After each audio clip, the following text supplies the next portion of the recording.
What's up, people? If you've been watching my channel for a while, then you know I occasionally do videos about songs with certain characteristics in the titles. Sometimes it's the word love or hate or numbers. Well, today it's going to be songs with colors in the title. Hopefully you're not experiencing the after holiday blues, and hopefully you're not a guy with blue, There is one song in this bunch that has the word blue in the title, though. There are also some songs I won't be able to use because I'm almost certain that they're going to get blocked, like Back in Black by AC/DC. Alright, so let's get started. Okay, so we're starting off with the classic. I mean, these are pretty much all hit songs and very well known, but this is like the Cadillac of songs with colors in the title. The artist is one of the greatest pop stars in the history of music with a great catalog of songs, and he might be the only artist that's synonymous with the color. You should have figured it out already, but that's okay if you're color challenged. The artist said that the success of this song and movie it was written for scared him. Probably not as scared as Sinead O'Connor when they were in the same room together. He also went on to say, "It's my albatross and it'll be hanging around my neck as long as I'm making music." This artist is no longer with us, but it will also stay with us as long as we all live. That's how iconic the song is. The song is Purple Rain by Prince from 1984. I never meant to call you in your sorrow.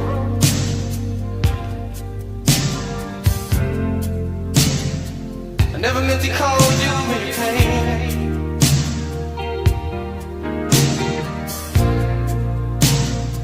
I'm the one who wants to see you laughing. I only want to see you laughing in the purple rain. Purple rain, purple rain.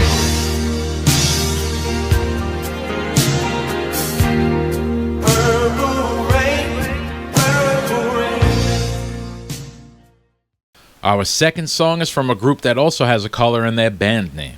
This song is the song that they're most famous for, but it only charted at number 103 on the Billboard Hot 100, which is pretty insane.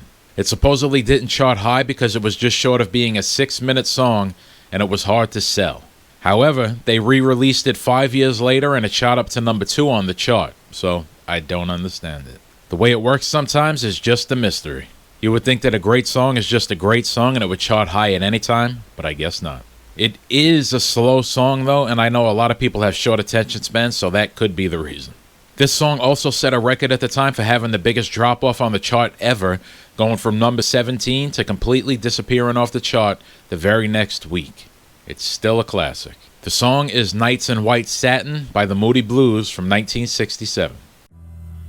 Nights in white satin, never reaching the end. Letters I've written, never meaning to send. Beauty I'd always missed with these eyes before. Just what the truth is, I can't say anymore, 'cause I love you. Yes, I love you.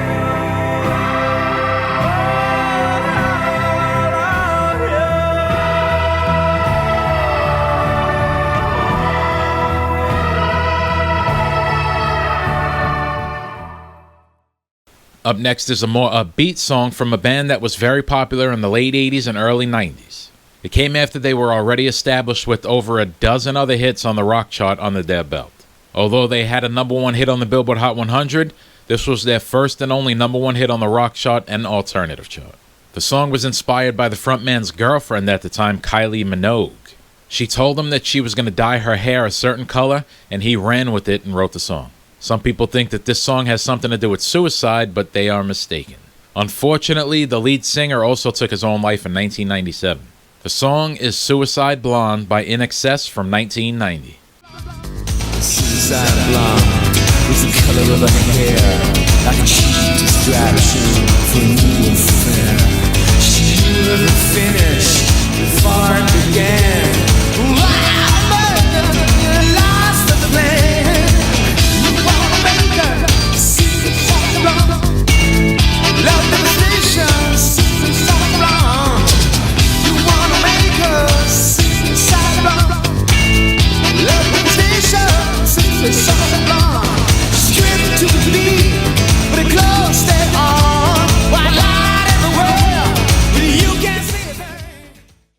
Now we get to a song with the softer side from a darling of the 80s. This artist was the prototypical sweet girl, and although I think a lot of people think she was a flash in the pan type act, she got more hits in her first 4 years in the industry than people might think. Before, I alluded to great songs being great songs, but it really is weird how quickly music culture can change, and a popular artist's songs can be on the top, and then the next year, they just disappear from the charts. Every song this artist wrote in her first 4 years were gold. She put out 12 singles, and 9 of them were top 40 hits, with 5 of them being top 10 and 2 of them being number 1.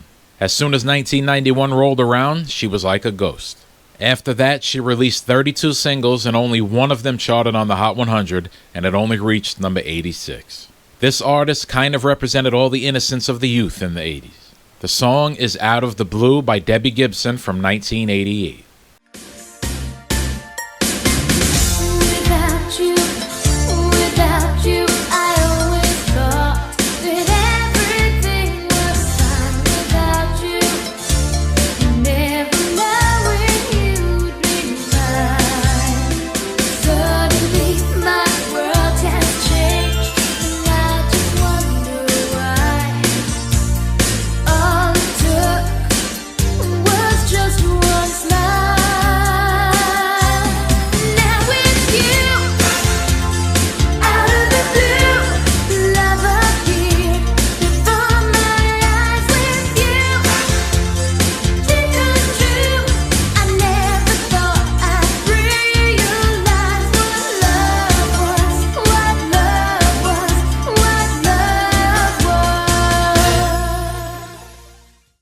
Alright, so there are some songs where it feels like there was just magic when it was created.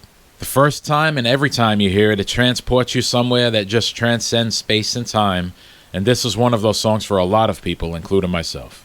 A big part of it is how the song is written, but a big part of it is also how it's sung, and by which voice that sings it, and this singer was the perfect conduit to deliver it. The orchestra behind him doesn't hurt either. Music is about how a song makes you feel, and this song has a ton of emotion in it, making the listener feel every vibration of the sound. The song is A Whiter Shade of Pale by Procol Harum from 1967. We skip the life and tango, turn cartwheels across the floor. I was feeling kind of seasick,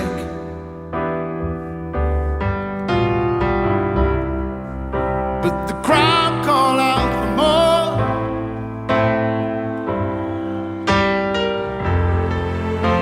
The room was humming harder,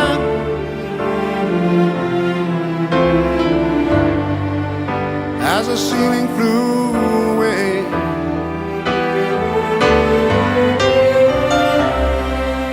When we called out for another drink, the waiter brought a tray, and so it was that later, as the miller told his tale,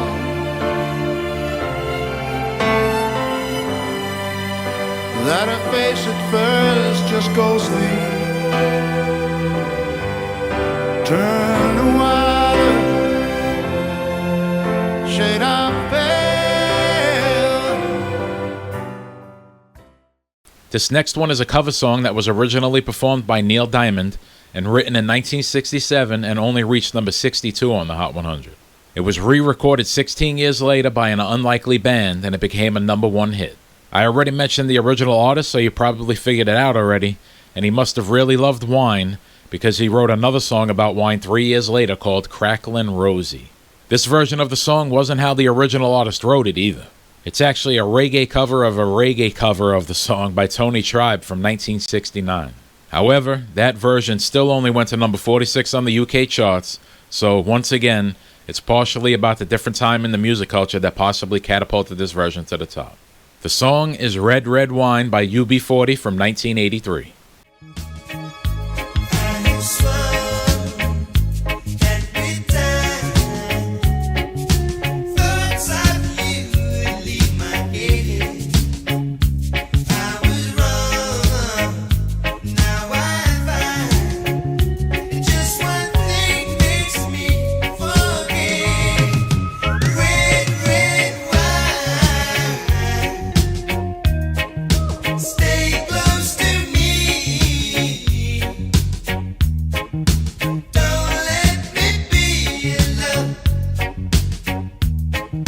staring above. My blue eyes, red wine. I've been wanting to use this last song in a video for a while because it's just such a good song. I've always loved this song, and it's pretty iconic and one of the smoothest songs of the late 80s, early 90s, and it's in the blues rock genre. This is this artist's second top 40 hit in the US. The first is called Love Is, and it came in at number 36, but this is the number one hit song for which she will forever be known. She won a Grammy for Best Female Rock Vocal Performance for this song that's about Elvis Presley. Despite the song's success, this artist didn't start seeing the benefits of it until 19 years later when she received her first royalty check. She was really young when she signed the contract, and she had to pay for her first 3 albums' expenditures out of her take up to the tune of $7 million. It's a tale as old as time. The song is Black Velvet by Alana Miles from 1989.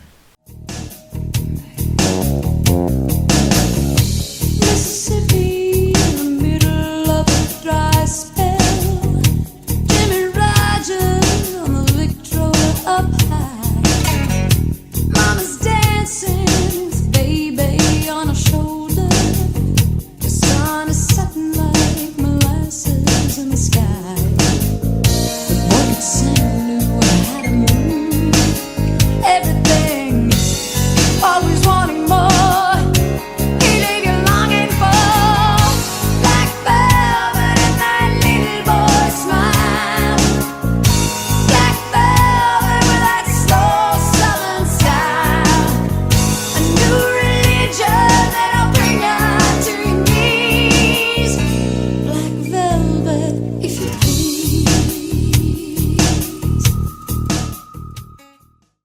Alright, so those are songs with the color in the title. Let me know which ones are your favorites. They don't have to be in this video either, so comment some other songs with colors in the title down below. Alright, so I'll see you next week with another video on Thursday at 1 p.m.